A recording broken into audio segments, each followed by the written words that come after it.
Hello dear students, तो last time हमने बात की थी आपकी कॉम्बिनेशन रिएक्शन की और डिकम्पोजिशन रिएक्शन की। तो डिकम्पोज कॉम्बिनेशन होता है जैसे किन्हीं दो चीज़ों का मिलकर बनना, वैसे डिकम्पोजिशन होता है किसी भी आपका एलिमेंट का टूटना इनटू इट्स कंस्टिट्यूएंट। तो ये हमारी डिकम्पोजिशन रिएक्शन थी। अब हम बात करते हैं डिस्प्लेसमेंट रिएक्शन की। तो डिस्प्लेसमेंट रिएक्शन में क्या होता है, जो ज़्यादा रिएक्टिव होता है, ज़्यादा एलिमेंट समझिए, वो डिस्प्लेस कर देता है लेस रिएक्टिव एलिमेंट को उसके सोल्यूशन के अंदर। ठीक है, जो आपका ज़्यादा रिएक्टिव होता है वो लेस रिएक्टिव के ऊपर डोमिनेट करता है और उसे हटा देता है और खुद उसकी जगह आ जाता है। ये होता है आपके डिस्प्लेसमेंट रिएक्शन में। इसको समझने के लिए एनसीईआरटी में एक बहुत अच्छी एक्टिविटी दी है, तो मैं आपको बताती हूँ वो क्या है। इस तरह से एक हमारा स्टैंड है, उसके अंदर हमने टेस्ट ट्यूब या बॉइलिंग ट्यूब अटैच की है। अब वो कह रहा है 3 नेल्स लीजिए, A B and C. Nail यानी कि आपकी आयरन की जो कीलें होती हैं वो नेल्स, ठीक है, नाखून नहीं। तो ये हमने 3 आपकी आयरन नेल ली। एक आप एज इट इज़ छोड़ दीजिए और 2 इसके अंदर थ्रेड से टाई करके यहाँ पर ऐसे लटका दीजिए इस तरह से। इसके अंदर भर दीजिए कॉपर सल्फेट का सल्यूशन। कॉपर सल्फेट बहुत ही सुंदर रॉयल ब्लू कलर का सल्यूशन होता है। ओके, अब जब आप इसे लटका देंगे तो यहाँ रिएक्शन होगी। ये आयरन है, ये कॉपर सल्फेट है। तो रिएक्शन होती क्या है, आपने आयरन ऐड किया है किस में, कॉपर सल्फेट के सोल्यूशन में। तो आयरन जो होता है ना वो एक तरह से यहाँ पर मोर रिएक्टिव होता है देन कॉपर। तो ये स्ट्रॉन्ग है, तो इसलिए वो क्या करता है, खुद FeSO4 बना देता है और साथ में कॉपर को अलग कर देता है। रिएक्शन देख लीजिए, बैलेंस है, कोई दिक्कत नहीं है बैलेंसिंग में। तो यहाँ पर जो आयरन था वो आपका सॉलिड था, कॉपर सल्फेट सोल्यूशन या एक्वस की फॉर्म में था। FeSO4 अब एक्वस की फॉर्म में आ जाएगा और कॉपर आपका सॉलिड डिपॉजिट होने लगेगा। कॉपर सल्फेट पहले ब्लू कलर का था, अब ये ब्लू जो है ना, ब्लू वैसा ब्लू नहीं रह जाएगा, अब ये थोड़ा FeSO4 बन चुका है तो ग्रीन कलर का हो जाएगा। याद रखिएगा, FeSO4 का कलर ग्रीन होता है, कई बार पूछा जाता है। तो यहाँ में ये जो आपकी आयरन नेल्स आपने यहाँ पर डाली थी, इन नेल्स का कलर भी अब हल्का सा कॉपर किस रंग का होता है, तांबा किस रंग का होता है, ब्राउन। तो ये जो नेल्स होती हैं ना, ये नेल्स भी आपकी ब्राउनिश कलर की हो जाएंगी। तो ये आपका है डिस्प्लेसमेंट रिएक्शन। तो नेक्स्ट हम देखते हैं, और भी आपकी बुक में रिएक्शन दी हुई है। हमने लिया है जिंक, जिंक के साथ लिया है हमने कॉपर सल्फेट का सोल्यूशन। तो यहाँ पर कॉपर अगेन वीक होगा और यहाँ पर जिंक इसकी जगह आ जाएगा, जिंक सल्फेट बना लेगा और कॉपर यहाँ पर साइड में आ जाएगा। तो कॉपर ना सोल्यूशन के अंदर आपको ब्राउन ब्राउन इकट्ठा होता हुआ दिखेगा। अदर एग्जाम्पल हम कहें तो लेड, वो भी आपकी बुक में दे रखा है। लेड को कॉपर क्लोराइड के सोल्यूशन में जब हम डालते हैं, यहाँ पे ये सोल्यूशन है तो सब एक्वस फॉर्म में है, ये सब हमने यूज़ किए तो ये सब सॉलिड फॉर्म में होंगे। ठीक है, ये फिर एक्वस फॉर्म आता है, ये सॉलिड फॉर्म। तो ये आप लोग देख लीजिएगा।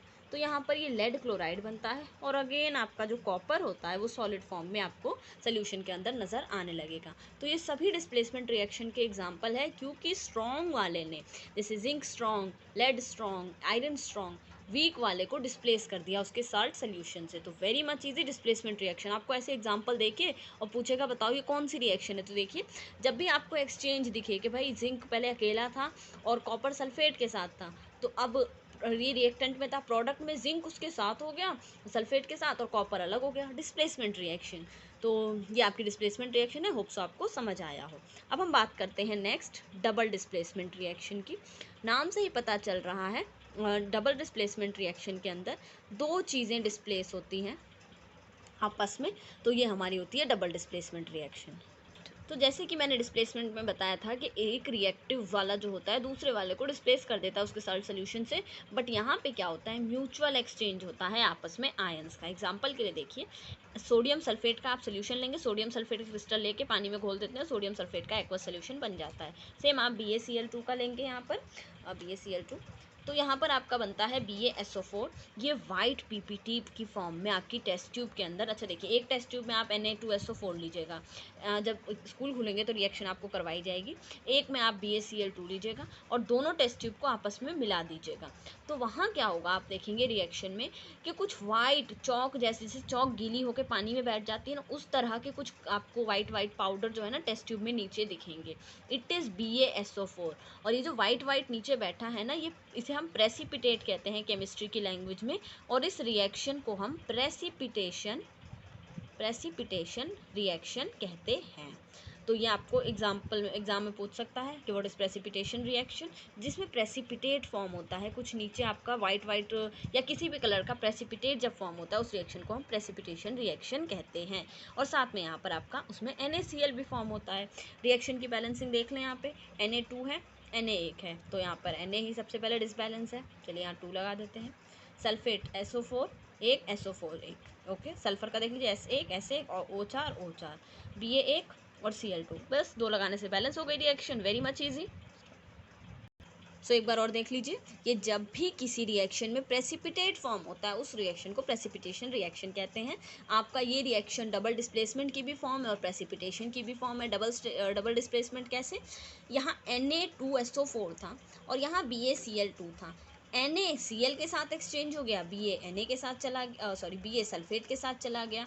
तो यहाँ पर हाँ, लेकिन ऐसा नहीं होगा कि 2 पॉजिटिव पॉजिटिव मिले, ऐसा कभी नहीं होता, एक पॉजिटिव एक नेगेटिव। जैसे आप जानते हैं Na पॉजिटिव होता है, ये नेगेटिव, ये पॉजिटिव होता है, ये नेगेटिव, तो 2 पॉजिटिव कभी नहीं मिलते, इसका पॉजिटिव इसके नेगेटिव के साथ, इसका पॉजिटिव इसके नेगेटिव के साथ। तो यहाँ पे म्यूचुअल एक्सचेंज हुई है आपके आयंस की, तो ये हम डबल डिस्प्लेसमेंट रिएक्शन इसे कहते हैं, ठीक है। और एग्जाम्पल मैं आपको बताती हूँ। सो मैंने यहाँ पे 2 रिएक्शन और लिखी है, that is K for potassium, I for iodine, potassium iodide plus ही मैंने आपको लेड नाइट्रेट उस दिन बताया था, लेड नाइट्रेट रिएक्शन हुई तो ये बना आपका लेड आयोडाइड और साथ में बना KNO3 पोटेशियम नाइट्रेट। ये येलो PPT होती है इसकी। तो यहाँ देखिए K इसके पास और ये NO3 इसके पास, I इसके पास और KI, और यहाँ पे इस तरह समझिए, ये प्लस ये माइनस, ये प्लस ये माइनस, तो प्लस प्लस एक साथ नहीं आते हैं, इसका प्लस और इसका माइनस यानी K और साथ में NO3 तो KNO3, और इसका प्लस और ये माइनस तो आपका I माइनस और PB प्लस, तो यहाँ पर PBI कैटायन पहले लिखा जाता है हमेशा। किस हिसाब से रिएक्शन हुई, किस हिसाब से हमें पता चलेगा कि ये प्रोडक्ट है। लेड की वैलेंसी 2 होती है, आयोडीन की वैलेंसी 1 होती है, इनको क्रॉस करेंगे तो ये फॉर्मूला बन जाएगा। तो ये हमारा डबल डिस्प्लेसमेंट रिएक्शन हुई। नेक्स्ट वाला भी देख लीजिए, KBr, नाम पता होने चाहिए आपको, potassium iodide, lead nitrate, potassium iodide, lead nitrate, और यहाँ पर है ये आपका लेड आयोडाइड और फिर KNO3 यानी कि पोटेशियम नाइट्रेट। तो यहाँ पर है KBr यानी पोटेशियम ब्रोमाइड, रिएक्शन हुई BaI2 के साथ, तो यहाँ पर बना आपका KI और BaBr2। फिर से ये प्लस ये माइनस, ये प्लस ये माइनस, तो इसका प्लस इसके माइनस के साथ KI। हाँ, ये रिएक्शन ये बैलेंस नहीं है, मैं आपको बैलेंस करके बताती हूँ, और इसका ये इसके साथ। तो ये देखिए कि यहाँ पर एक है, यहाँ पर भी एक है, Br एक है, यहाँ Br2 है, तो सबसे पहले यहाँ 2 आज लगा देते हैं।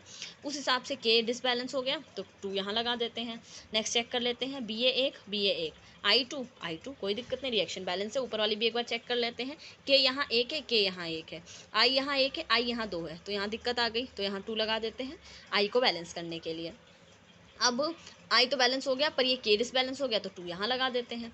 अब उस हिसाब से देखिए, लेड आपका एक है, लेड यहाँ एक है, NO3 यहाँ पर 2 थे और 2 यहाँ लगाने से NO3 भी बैलेंस हो गए, तो रिएक्शन हमारी ओवरऑल बैलेंस हो गई। तो होप्स आपको डिस्प्लेसमेंट और डबल डिस्प्लेसमेंट रिएक्शन दोनों समझ में आए हों। नहीं आए हो तो आप कमेंट करके पूछ सकते हैं। Thank you.